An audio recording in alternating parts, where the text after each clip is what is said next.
નમસ્તે મિત્રો, smart education ચેનલમાં આપનું હાર્દિક સ્વાગત છે। આજના આ વિડીયોમાં આપણે CDPO એક્ઝામ 2017માં જે લેવાયેલી છે તેનું પ્રિલિમ પેપર સોલ્યુશન એટલે કે પેપર 2 જેમાં 200 થી 300 પ્રશ્ન છે એનું સંપૂર્ણ સોલ્યુશન મેળવીશું। આગળના લેક્ચરમાં આપણે પેપર 1 નું 1 થી 100 પ્રશ્નનું સોલ્યુશન અને પેપર 2 નું 101 થી 200 પ્રશ્નના સોલ્યુશન મેળવેલા છે। तो आज આપણે શરૂ કરીએ CDPO એક્ઝામ 2017 પ્રિલિમ પેપર 2 નું સોલ્યુશન। પ્રશ્ન 201 પ્રસૂતિ બાદ માતાએ કેટલા સમયમાં બાળકને સ્તનપાન ચાલુ કરવું જોઈએ? તો એ સાચો જવાબ છે શક્ય તેટલું વહેલું। પ્રશ્ન 202 ગ્રામ્ય વિસ્તારમાં તરુણીઓ એટલે કે 10 થી 19 વર્ષની કાળજી લેવા માટે રાષ્ટ્રીય આરોગ્ય મિશન હેઠળ કયો કાર્યક્રમ ચલાવવામાં આવે છે? તો અહીં સાચો જવાબ છે Taruni Abhiyan. 203 weekly iron and folic acid supplementation programme WIFS માં કોનો સમાવેશ કરવામાં આવે છે? તો અહીં સાચો જવાબ છે શાળાએ જતા 6 થી 12 ધોરણના બધા જ છોકરા અને છોકરીઓનો। પ્રશ્ન 204 નીચેનામાંથી કયો હેતુ જનની સુરક્ષા યોજનાનો નથી? તો અહીં ગરીબ સગર્ભા માતાએ ઘરે પ્રસૂતિ કરાવીને માતા અને નવજાત શિશુને મૃત્યુદર ઘટાડવો જે જનની સુરક્ષાનો હેતુ નથી। પ્રશ્ન 205 SRS 2013 પ્રમાણે ગુજરાતમાં બાળ મૃત્યુદર કેટલો છે? તો અહીં સાચો જવાબ છે 38। 206 બાલમ સુખમ અભિયાન આપણા રાજ્યમાં કયા વર્ષથી અમલમાં આવ્યું? તો એ સાચો જવાબ છે 2012 થી અમલમાં આવ્યું છે। 207 નીચેનામાંથી કયા શારીરિક પ્રમાણો બાળકનું પોષણ સ્તર સૂચવે છે? તો અહીં ઉંમર પ્રમાણે ઊંચાઈ અને વજન પ્રમાણે ઉંમર પ્રમાણે વજન જે બાળકનું પોષણ સ્તર સૂચવે છે, એટલે કે 1 અને 4 સાચા છે। 208 ગુજરાત રાજ્યમાં એનિમિયા એનું સામાન્ય પ્રમાણ કેટલું છે? તો એ સાચો જવાબ છે 69.7%। 209 ICMR નિર્દેશિત માર્ગદર્શિકા મુજબ ધાત્રી માતા માટે દૈનિક આહારકીય કેલ્શિયમની જરૂરિયાત કેટલી હોય છે? તો એ સાચો જવાબ છે 1000 મિલીગ્રામ। 210 નીચે આપેલા સાચી જોડ બનાવો। ICMRનું વડું મથક તો એ નવી દિલ્હીમાં આવેલું છે। CFTRIનું વડું મથક એ મૈસૂરમાં આવેલું છે અને NINનું વડું મથક હૈદરાબાદમાં આવેલું છે। પ્રશ્ન 211 બેટી બચાવો બાલિકા સમૃદ્ધિ યોજના અને કિશોરી શક્તિ યોજના કોના દ્વારા ચલાવવામાં આવે છે? તો એ સાચો જવાબ છે WCD દ્વારા ચલાવવામાં આવે છે। 212 કેન્ડ ફૂડ બગડે છે ત્યારે ટીનમાં બલ્જ થાય છે, આ કયા ગેસના બનવાથી થાય છે? તો એ સાચો જવાબ છે હાઇડ્રોજનના બનવાથી થાય છે। 213 દિવસમાં ઓછામાં ઓછા 500 ગ્રામ શાકભાજી ખાવા જોઈએ એ કોણે જણાવ્યું છે? તો એ WHO એ જણાવ્યું છે। 214 કોલોનકિયા કયા પોષક તત્વની ઉણપથી થાય છે? તો એ સાચો જવાબ છે લોહ તત્વની ઉણપથી થાય છે। સીડાર વિનેગાર કયા ખાદ્ય પદાર્થમાંથી બનાવવામાં આવે છે? તો એ સાચો જવાબ છે એપલમાંથી બનાવવામાં આવે છે। 216 કયા પોષક તત્વની ઉણપથી સામાન્ય બુદ્ધિને નુકસાન થાય છે? તો અહીં લોહ તત્વ અને આયોડિનની ઉણપથી સામાન્ય બુદ્ધિને નુકસાન થાય છે। પ્રશ્ન 217 બાળકની ઉંમર પ્રમાણે વજન ઓછું હોય તો શું કહેવાય? તો એને વેસ્ટિંગ કહેવાય। ઉંમર પ્રમાણે વજન ઓછું હોય તેને વેસ્ટિંગ કહેવાય અને ઉંમર પ્રમાણે ઊંચાઈ ઓછી હોય તો એને સ્ટન્ટેડ કહેવાય છે। 218 કઈ મુખ્ય સંસ્થા છે જે દુનિયાભરમાં FAO WHO હેઠળ ફૂડ સ્ટાન્ડર્ડ પ્રોગ્રામ કહેવાય છે? તો એ સાચો જવાબ છે કોડેક્સ એલિમેન્ટરિયસ। પ્રશ્ન 219 યોગ્ય જોડકા બનાવો। તો PFA જેની સ્થાપના 1954માં થઈ છે, FPO એની સ્થાપના 1946માં થઈ છે, milk and milk product order એની સ્થાપના 1992માં થઈ છે અને BIS એની સ્થાપના 1986માં થઈ છે, એટલે કે ઓપ્શન એ સાચો છે। 220 જન્મ પછી સૌથી પહેલા શિશુને કઈ રસી આપવામાં આવે છે? તો એ સાચો જવાબ છે BCGની રસી આપવામાં આવે છે। નીચેના વિધાનોમાંથી કયું સાચું છે તે જણાવો. ગાજર બી કેરોટીન તત્વ સારું ધરાવે છે, તો એ જ સાચું વિધાન છે. વિટામિન ડી કેલ્શિયમના શોષણમાં મદદ કરે છે, આ વિધાન પણ સાચું છે. હિમોગ્લોબિનની કમીથી ઓક્સિજનની ઉણપ સર્જાય છે, તો આ વિધાન પણ સાચું છે. એટલે કે અહીં આપેલા બધા જ વિધાન સાચા છે. પ્રશ્ન 222. બાળકમાં વિટામિન એનો પ્રોફાઇલાસ્ટિક ડોઝ કેટલો હોય છે? તો એનો સાચો જવાબ છે 0.2 મિલિયન IU પ્રતિ 6 માસ. પ્રશ્ન 223. NNMB એટલે કે નેશનલ ન્યુટ્રિશન મોનિટરિંગ બ્યુરો સંસ્થા કોના દ્વારા ક્યારે સ્થાપવામાં આવી? તો એ ICMR દ્વારા 1972માં સ્થાપવામાં આવી. 224. Number of death under 1 year of age in year divided by number of live birth in a year multiplied by 100. તો આ શેનું સૂત્ર છે? તો કે IMRનું સૂત્ર છે. પ્રશ્ન 225. યોગ્ય જોડકા બનાવો. વિટામિન B12 જે પ્રાણીજન્ય આહારમાંથી મળે છે. કેરોટીન તે પપૈયામાંથી મળે છે. કેલ્શિયમ એ રાગીમાંથી મળે છે અને વિટામિન E તેલીબિયામાંથી મળે છે. તો અહીં સાચો જવાબ છે ઓપ્શન A. 226. સાચા જોડકા બનાવો. અહીં વિટામિનના નામ આપેલા છે અને સામે એનાથી થતા રોગ આપેલા છે. તો નિયાસિનની ઉણપથી પેલાગ્રા નામનો રોગ થાય છે. થાઇમિનની ઉણપથી બેરીબેરી નામનો રોગ થાય છે. વિટામિન Cની ઉણપથી સ્કર્વી નામનો રોગ થાય છે અને વિટામિન Dની ઉણપથી રિકેટ્સ સુક્તાન નામનો રોગ થાય છે. અહીં ઓપ્શન C છે સાચો છે. પ્રશ્ન 227. ટોટલ એનર્જી રિક્વાયરમેન્ટ ઘટાડતા પરિબળો જણાવો. તો અહીં હાઇપોથાઇરોડિઝમ, ઊંઘ અને વૃદ્ધાવસ્થા જે કુલ શક્તિની જરૂરિયાત ઘટાડતા પરિબળો છે. પ્રશ્ન 228. યોગ્ય સાચા જોડકા બનાવો. પહેલું છે ક્લોરોફિલ, તો એ ગ્રીન લીવ્સ વેજીટેબલ્સમાં હાજર હોય છે. કેરોટીન જે કેરેટમાં હાજર હોય છે. એન્થોક્સેન્થિન જે કોલીફ્લાવરમાં હાજર હોય છે. એન્થોક્સાઇનિન જે સ્ટ્રોબેરીમાં હાજર હોય છે.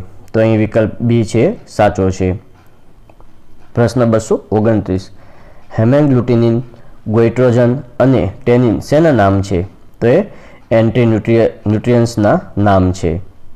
પ્રશ્ન 230. સાચા જોડકા જોડો. કેલરી સ્વીટનર, તો એ સુક્રોઝ. લો કેલરી સ્વીટનર, તો એ સોર્બિટોલ. નોન કેલરી સિન્થેટિક સ્વીટનર, તો એ છે અસ્પાર્ટમ. નોન કેલરી નેચરલ સ્વીટનર, તો એ છે સ્ટેરિયા. તો એ વિકલ્પ A છે સાચો છે. પ્રશ્ન 231. નેશનલ ગોઈટર કંટ્રોલ પ્રોગ્રામ હવે કયા નામે ઓળખાય છે? તો અહીં સાચો જવાબ છે national iodine deficiency disorder control પ્રોગ્રામના નામે ઓળખાય છે. 232. ધાત્રી એટલે કે સ્તનપાન કરાવતી માતા રોજનું સરેરાશ કેટલું દૂધ ઉત્પાદન કરે છે? તો એ 600 મિલી ઉત્પાદન કરે છે. પ્રશ્ન 233. વિટામિન A પ્રોફિલેક્સિસ પ્રોગ્રામની અસર તપાસવાનું કાર્ય કઈ સંસ્થા કરે છે? તો અહીં સાચો જવાબ છે NNMB સંસ્થા કરે છે. પ્રશ્ન 234. Non formal pre school education એ કઈ યોજનાનો એક ઘટક છે? તો એ ICDCની યોજનાનો એક ઘટક છે. પ્રશ્ન 235. સ્કિન ફોલ્ડ કેલિપર એનો ઉપયોગ શેની જાડાઈ માપી શકાય છે? તો અહીં સાચો જવાબ છે ચામડીની જાડાઈ માપી શકાય છે. પ્રશ્ન 236. વધુ સંખ્યા ધરાવતી સંસ્થામાં ખાદ્ય પદાર્થનો જથ્થો જાણવા માટે આહાર મોજણી એની કઈ રીતનો ઉપયોગ થાય છે? તો એ ફૂડ બેલેન્સ શીટનો ઉપયોગ થાય છે. પ્રશ્ન 237. ભારતમાં પોલિયોની નાબૂદી માટે ચાલતા પલ્સ પોલિયો ઇમ્યુનાઇઝેશન કાર્યક્રમ હેઠળ કઈ ઉંમરના બાળકોને રસી આપવામાં આવે છે? તો એ સાચો જવાબ છે 5 વર્ષથી નીચેના બાળકોને રસી આપવામાં આવે છે. પ્રશ્ન 238. આંગણવાડીમાં આપવામાં આવતી ન્યુટ્રિશિયસ કેન્ડી ચોકલેટમાં કયા પોષક તત્વો હોય છે? તો તેની અંદર લોહ તત્વ અને ફોલિક એસિડ હોય છે. એટલે ઓપ્શન D સાચો છે. પ્રશ્ન 239. ગ્રામ્ય વિસ્તારમાં આહાર મોજણી માટેની ઉત્તમ રીત કઈ છે? તો એ છે 24 કલાક દરમિયાન લીધેલ ખોરાકની જાણવાની રીત અને પ્રશ્નોત્તરી દ્વારા. તો એ સાચો વિકલ્પ છે ઓપ્શન D. પ્રશ્ન 240. ICMR નિર્દેશિત માર્ગદર્શિકા મુજબ સગર્ભા માતા માટે વિટામિન B1 ની વધારાની જરૂરિયાત હોય છે, તો એ 0.2 મિલીગ્રામ પ્રતિ દિવસની હોય છે. 241 સગર્ભાવસ્થા દરમિયાન માતાના શરીરમાં વજનમાં સામાન્ય રીતે કેટલો વધારો થાય છે? તો એ સાચો જવાબ છે 11 થી 13 કિલોગ્રામનો વધારો થાય છે. પ્રશ્ન 242 કઠોળમાં કયા આવશ્યક એમિનો એસિડ ઓછા પ્રમાણમાં હોય છે? તો એ સાચો જવાબ છે મિથિયોનિન ઓછા પ્રમાણમાં હોય છે. 243 ટોમેટો એ કયા આહારના જૂથનો ખાદ્ય પદાર્થ છે? તો એ ફળ છે. પ્રશ્ન 244 નીચેનામાંથી કયા ખાદ્ય પદાર્થનો સ્વાદ તુરો હોય છે? મીઠું, બેકિંગ પાવડર અને ખારો. તો આમાંથી એક પણનો સ્વાદ તુરો હોતો નથી. પ્રશ્ન 245 નીચેનામાંથી કયા પોષક તત્વો સરગવાના પાનમાં વધુ હોય છે? તો એ સાચો જવાબ છે કેલ્શિયમ અને બી કેરોટીન એ સરગવાના પાનમાં વધુ પ્રમાણમાં હોય છે. પ્રશ્ન 246 2.0 એટલે કે 2 ગ્રામ ચરબી કેટલી ઉર્જા શક્તિ આપે છે? તો એ સાચો જવાબ છે 18 કિલો કેલરી શક્તિ આપે છે. પ્રશ્ન 247 સાચી જોડ જોડો. પહેલું છે હાડકાં અને દાંતના વિકાસ માટે જરૂરી છે, તો એ છે કેલ્શિયમ. મગજના વિકાસ માટે જરૂરી છે, તો એ છે ઓમેગા 3 એટલે કે ફેટી એસિડ. કાર્બોહાઈડ્રેટના ચયાપચય માટે જરૂરી છે, તો એ સાચો જવાબ છે એનો વિટામિન B1. શરીરના રોગ પ્રતિકારક શક્તિ માટે જરૂરી છે, તો એ વિટામિન A એટલે કે અહીં સાચો ઓપ્શન છે વિકલ્પ ડી. 248 નીચે આપેલ 2 યાદીની સાચી જોડ બનાવો. પહેલું છે પ્રોટીનની ઉણપ. તો પ્રોટીનની ઉણપથી કોશિયોકોર નામનો રોગ થાય છે. પ્રોટીન અને શક્તિની ઉણપથી તો એ મરાસ્મસ નામનો રોગ થાય છે. વિટામિન ડીની ઉણપથી સુક્તાન નામનો રોગ થાય છે અને વિટામિન B1ની ઉણપથી બેરી રોગ થાય છે. પ્રશ્ન 249 નીચે આપેલ 2 યાદીની સાચી જોડ બનાવો. પહેલું છે ખાંડ. તો ખાંડ છે શરીરને શક્તિ આપે છે, તો અહીં સાચો જવાબ ઓપ્શન ડી છે. દૂધ તો એ કે શરીરનો સારો વિકાસ કરે છે. નારંગી જે રોગ પ્રતિકારક શક્તિ વધારે છે અને બદામ જે શરીરને પ્રોટીન અને ચરબી આપે છે. પ્રશ્ન 250 સુક્રોઝમાં કયા મોનોસેકેરાઇડ આવેલા હોય છે? તો સુક્રોઝમાં ગ્લુકોઝ અને ફ્રુક્ટોઝ આવેલા હોય છે. 251 બાળક કોઈ પણ જાતની સહાય વગર કેટલા માસથી બેસી શકે છે? તો એ 9 માસથી બેસી શકે છે. 252 બાળકમાં જોવા મળતી ભાવનાત્મક રીતો કઈ છે? તો એ ગભરાવું અને ચિંતા છે. પ્રશ્ન 253 નીચેનામાંથી કયા રોગ મેદવૃદ્ધિથી થાય છે? તો અહીં સાચો જવાબ છે મધુપ્રમેહ અને હૃદય રોગ એટલે કે ઓપ્શન એ. 254 દહીં બનાવવા માટે સામાન્ય રીતે કયા બેક્ટેરિયાનો ઉપયોગ કરવામાં આવે છે? તો એ લેક્ટોબેસિલાઈનો ઉપયોગ કરવામાં આવે છે. 255 દૂધનું પેચ્યુરાઇઝેશન કયા તાપમાન અને કેટલા સમય માટે કરવામાં આવે છે? તો એ સાચો જવાબ છે ઓપ્શન બી 73 અંશ સેલ્સિયસ માટે 15 સેકન્ડ માટે કરવામાં આવે છે. 256 નીચેનામાંથી કયા કારણો ખાદ્ય પદાર્થના બગડવા માટે જવાબદાર છે? તો ખાદ્ય પદાર્થમાં રહેલ પાણીનું પ્રમાણ અને ખાદ્ય પદાર્થમાં રહેલ બેક્ટેરિયાનું પ્રમાણ જે ખોરાકના બગડવા માટે જવાબદાર છે એટલે ઓપ્શન સી. 257 ધાન્યને લાંબા સમય સુધી સંગ્રહ કરવા માટે તેમાં રહેલ ભેજનું પ્રમાણ કેટલું હોવું જોઈએ? તો અહીં સાચો જવાબ છે 12%થી ઓછું હોવું જોઈએ. 258 શાળાએ જતા બાળકના નાસ્તા માટે કયા પોષક તત્વોનું ધ્યાન રાખવું જોઈએ? તો બાળકને પ્રોટીન, શક્તિ અને વિટામિન પૂરતા પ્રમાણમાં મળી રહે તેવો ખોરાક આપવો જોઈએ. 259 બાળકના મગજના વિકાસ માટે કયું માપન શ્રેષ્ઠ છે? તો એ માથાનું ઘેરાવું. 260 સામાન્ય રીતે ઘર વપરાશ માટે નીચેનામાંથી કયા પ્રકારના મીઠાનો ઉપયોગ કરવાની સલાહ આપશો? તો અહીં સાચો જવાબ છે આયોડાઇડ સોલ્ટ આયોડિનયુક્ત મીઠાનો ઉપયોગ કરવાની સલાહ આપીશું. 261 મધમાં કઈ શર્કરા આવેલી હોય છે? તો અહીં સાચો જવાબ છે મધમાં ગ્લુકોઝ અને ફ્રુક્ટોઝ આવેલા હોય છે. 262 દૂધની ભેળસેળ માટે કયું વિધાન સાચું નથી? તો અહીં દૂધમાંથી ચરબી કાઢી લેવી તો એ સાચું છે. દૂધમાંથી પાણી ઉમેરવું તો એ પણ મિશ્રણ થઈ જાય. દૂધમાં પાણી ઉમેરવું અને ચરબી કાઢી લેવી તો આ પણ થઈ શકે.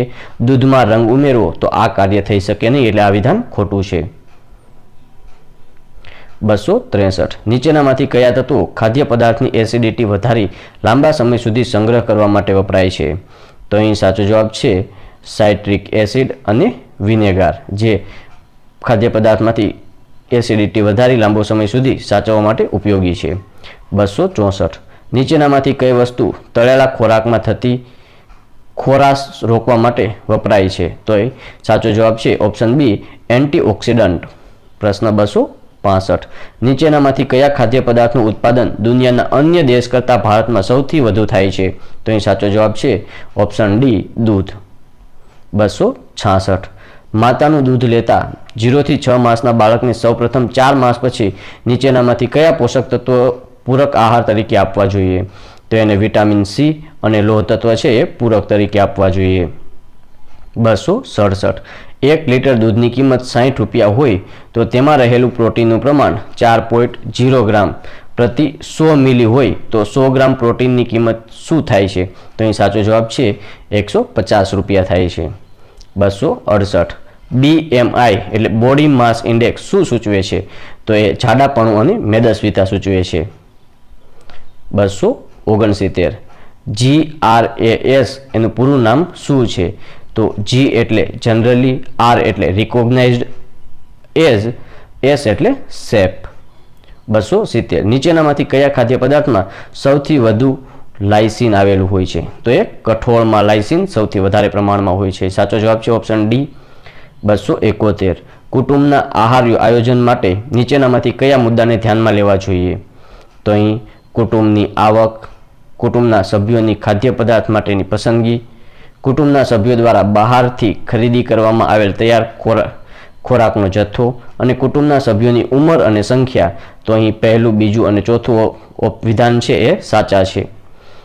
272 માતાનું દૂધ બાળકને કેટલી ઉંમર સુધી તેની જરૂરિયાત મુજબ પોષક તત્વો પૂરા પાડી શકે છે? તો એ સાચો જવાબ છે 6 માસ સુધી બાળકની જરૂરિયાત મુજબ પોષક તત્વો પૂરા પાડે છે. 273 શરીરની દૈનિક ઉર્જાની જરૂરિયાત નક્કી કરવા માટે નીચેનામાંથી કયા 2 પરિબળો મહત્વના છે? તો અહીં સાચો જવાબ છે તેની ઊંચાઈ અને વજન અને શ્રમનો પ્રકાર. 274 નાઇસિનના ગુણધર્મ શું છે? તો એ ગરમીમાં સ્થિર છે, પાણીમાં દ્રાવ્ય છે અને pH 4 થી 6 પર સ્થિર રહે છે. તો એ ઉપરના બધા જ વિધાનો છે એ નાઇસિન માટેના સાચા છે. 275 શાકભાજી અને ફળ એ કેવા પ્રકારનો ખોરાક છે? તો એ શાકભાજી અને ફળ બોડી બિલ્ડિંગ ખોરાક છે? તો કે ના. એનર્જી આપતો ખોરાક છે? તો એ પણ નથી. લોહી બનાવતો ખોરાક છે? ના, એ પણ નથી. તો એ સાચો એક પણ વિધાન સાચા નથી. 276 13 થી 15 વર્ષની છોકરીઓને 2010ની RDA મુજબ દૈનિક ઉર્જાના કેટલા ટકા ઉર્જા ચરબી દ્વારા લેવી જોઈએ? તો એ સાચો જવાબ છે 25. 277 RDA 2010 નિર્દેશિત માર્ગદર્શિકા મુજબ સગર્ભા માતાએ કેટલું વિટામિન સી વધુ લેવું જોઈએ? તો અહીં સાચો જવાબ છે 20 મિલીગ્રામ. 278 અન્નપૂર્ણા દિવસની ઉજવણી અઠવાડિયાના કયા દિવસે કરવામાં આવે છે? તો અહીં સાચો જવાબ છે શુક્રવારે. 279 INCCમાં દાખલ કરતા બાળકના કયા ધોરણો ધ્યાનમાં રાખવા જોઈએ? તો અહીં સાચો જવાબ છે હાથનો ઘેરાવો 11.5 સેન્ટીમીટરથી ઓછો હોય અને શરીરનું વજન ખૂબ જ ઓછું હોય તેવા બાળકોને INCCમાં રાખવા જોઈએ. પ્રશ્ન 280 બ્લાન્ચિંગને રાંધવાની કઈ પદ્ધતિ કહે છે? તો સ્ટ્રીમિંગ, પ્રેશર કુકિંગ, પોચિંગ. તો અહીં આપેલ એક પણ નહીં. 281 સ્વસ્થ બાળકનો જન્મ થાય તે માટે માતાએ શું ધ્યાનમાં રાખવું જોઈએ? તો શારીરિક અને માનસિક રીતે સ્વસ્થ રહેવું જોઈએ અને સમતોલ ખોરાક લેવો જોઈએ. તો આ 2 બાબતોનું ખાસ ધ્યાન રાખવું જોઈએ. 282 સગર્ભા સ્ત્રીને બાકાત રાખવાની બાબતો જણાવો. તો તીવ્ર મસાલાનો ખોરાક, નિયમિત સમયાનુસાર ખોરાક લેવાની ટેવ, 2 જ મોટા ભોજન લેવા, ઠંડો ખોરાક લેવો. તો અહીં સાચો જવાબ છે પહેલું, ત્રીજું અને ચોથું વિધાન સાચા છે. 283 સગર્ભા સ્ત્રીએ સમતોલ ખોરાક લેવો જોઈએ કારણ કે કારણ કે બધા જ પોષક તત્વો મેળવી શકાય છે અને બાળકના જન્મ બાદ સ્વસ્થતા જળવાય છે, એટલા માટે સગર્ભા સ્ત્રીએ સમતોલ ખોરાક લેવો જોઈએ. પ્રશ્ન 284. દરેક ગ્રામ પ્રોટીન ઉપર કેટલું વજન વધે છે તે જાણીએ તેને શું કહેવાય છે? તો તેને PER કહેવાય છે. પ્રશ્ન 285. ઘઉંમાં કયું આવશ્યક એમિનો એસિડ હોતું નથી? તો ઘઉંમાં લાઇસિન હોતું નથી. પ્રશ્ન 286. જોડકા બનાવો. કોશિયોકોર તો ઓડેમા, મરાસ્મસ તો એની સામે સાચો વિકલ્પ છે ડિહાઇડ્રેશન. એનિમિયા એની સામે સાચો વિકલ્પ છે પલ નેલ્સ. રિકેટ્સ જેની સામે સાચો ઓપ્શન છે બોક્સ હેડ. તો અહીં ઓપ્શન ડી એ સાચો જવાબ છે. પ્રશ્ન 287. આયોડિન ડિફિશિયન્સી ડિસઓર્ડર એટલે કે IDDના બનાવ કયા દેશમાં વધુ જોવા મળે છે? તો અહીં સાચો જવાબ છે આફ્રિકામાં. પ્રશ્ન 288. રોડેન્ટ એટલે કે ઉંદરના બગાડવાળો ખોરાક ખાવાથી માનવમાં કયો રોગ થાય છે? તો અંધાપો, પેરાલિસિસ, મગજની બીમારી. તો અહીં આપેલા એક પણ રોગ ઉંદરના એઠું ખાવાથી થતો નથી. પ્રશ્ન 289. નીચેનામાંથી કયું હાઇડ્રોજનેટેડ ફેટ છે? તો વનસ્પતિ ઘી અને ડાલરા. પ્રશ્ન 290. ભેજ અને પ્રકાશની હાજરીમાં ખોરાકની અંદર થતી પ્રક્રિયાને શું કહે છે? તો એને ઓક્સિડેશન કહે છે. પ્રશ્ન 291. 3 કિલોગ્રામ વજન ધરાવતા નવજાત શિશુની પ્રોટીનની દૈનિક જરૂરિયાત કેટલી હોય છે? તો અહીં સાચો જવાબ છે 66 ગ્રામ. પ્રશ્ન 292. પ્રોટીનનું પાચન તંત્રના કયા અંગમાં શરૂ થાય છે? તો એ સાચો જવાબ છે જઠરમાં શરૂ થાય છે. પ્રશ્ન 293. કાર્બોહાઈડ્રેટ અને ચરબીમાં રહેલ એક સરખા તત્વો કયા છે? તો એ સાચો વિકલ્પ છે કાર્બન, હાઇડ્રોજન અને ઓક્સિજન. પ્રશ્ન 294. MRS મીરાનું વજન ધીરે ધીરે છેલ્લા 5 વર્ષથી વધી રહ્યું છે. તે બેઠાડું જીવન જીવે છે. 3 વાર દિવસમાં સમતોલ આહાર લે છે. અઠવાડિયે 1 વખત પતિ સાથે બહાર રાત્રે જમવા જાય છે. તેનું BMI 27 છે. તેને નીચેનામાંથી વજન ઉતારવા તમે કઈ સલાહ આપવાનું પસંદ કરશો જે તેને યોગ્ય લાભ આપશે? તો અહીં સાચો જવાબ છે વધુ શારીરિક પ્રવૃત્તિ કરવાની સલાહ આપશો. પ્રશ્ન 295. વધુ પડતા લોહીના વ્યયને લીધે જોવા મળતો એનિમિયા કયો હોય છે? તો એ સાચો જવાબ છે મેગાલોબ્લાસ્ટિક એનિમિયા. પ્રશ્ન 296. તેલીબિયા ચરબી, તેલ, ઘી અને ખાંડને કયા ખોરાકના વર્ગીકરણમાં આવે છે? તો અહીં સાચો જવાબ છે એક પણ નહીં. પ્રશ્ન 297. નીચેનામાંથી કઈ ખોરાક રાંધવાની પદ્ધતિ નથી? તો ડિશિંગ. પ્રશ્ન 298. 1 માઇક્રોગ્રામ બીટા કેરોટીનમાંથી કેટલા માઇક્રોગ્રામ રેટિનોલ બને છે? તો એ સાચો જવાબ છે 0.5. પ્રશ્ન 299. NPNSPE કાર્યક્રમ દેશના દરેક તાલુકામાં કયા વર્ષથી શરૂ કરવામાં આવ્યો હતો? તો એ સાચો જવાબ છે વિકલ્પ એ 1997-98થી. પ્રશ્ન 300. નેશનલ હેલ્થ મિશન હેઠળ ચાલતા ચાઇલ્ડ હેલ્થ કાર્યક્રમનો મુખ્ય હેતુ નથી. તો અહીં સાચો જવાબ છે ટોટલ ફર્ટિલિટી રેટમાં વધારો, જે નેશનલ હેલ્થ મિશનનું નથી. આભાર મિત્રો.